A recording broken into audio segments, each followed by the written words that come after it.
On le sait désormais, il y aura bien une deuxième journée de mobilisation nationale contre la réforme des retraites. L'intersyndicale a coché la date du mardi 10 décembre. Avant d'en débattre dans un instant avec mes invités, retour sur l'origine de la colère.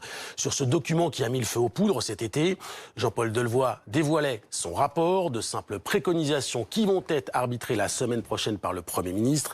Qui pourraient être les perdants, qui pourraient être les gagnants de cette réforme? Réponse Alexis Cuvillier, Manuel Abraune. Officiellement, l'exécutif n'a rien décidé sur la réforme des retraites. Mais après 2 ans de négociations, de nombreuses pistes envisagées sont maintenant connues. En fonction des catégories professionnelles, il y aura des gagnants et des perdants.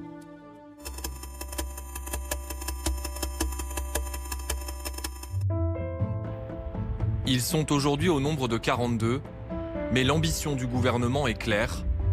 Tous les régimes devraient être fondus dans un système universel.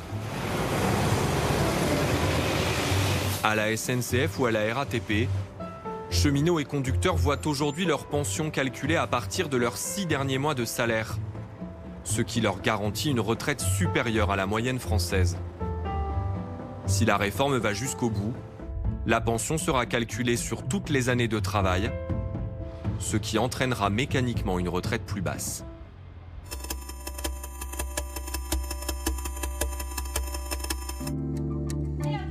Ils sont largement mobilisés dans cette grève, et pour cause. Selon les syndicats, les enseignants pourraient perdre entre 300 et 600 € par mois sur leur future retraite.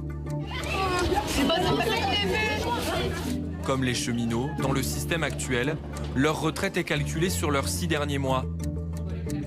Aujourd'hui, elle est d'environ 2600 € bruts par mois, contre 1400 en moyenne pour l'ensemble des Français. En guise de compensation, le ministre de l'Éducation nationale a promis une revalorisation salariale.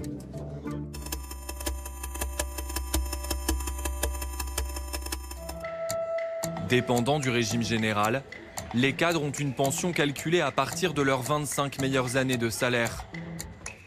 Le projet du gouvernement pourrait baser le mode de calcul sur toute la carrière, y compris les moins bonnes années. De leur côté, les professions libérales s'inquiètent notamment de la hausse probable de leurs cotisations, prévue dans le rapport Delevoye de juillet dernier.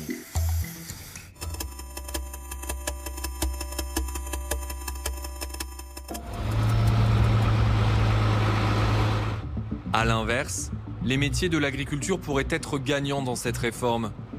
Aujourd'hui, ils sont parmi les plus mal lotis. 780 € en moyenne par mois pour les hommes, 580 pour les femmes. Mais un engagement de l'exécutif pourrait nettement les avantager. Pour une carrière complète, un futur retraité ne pourrait plus toucher une retraite inférieure à 1 000 € par mois. Une satisfaction pour les représentants de la profession, qui demandent une revalorisation similaire pour les retraités actuels.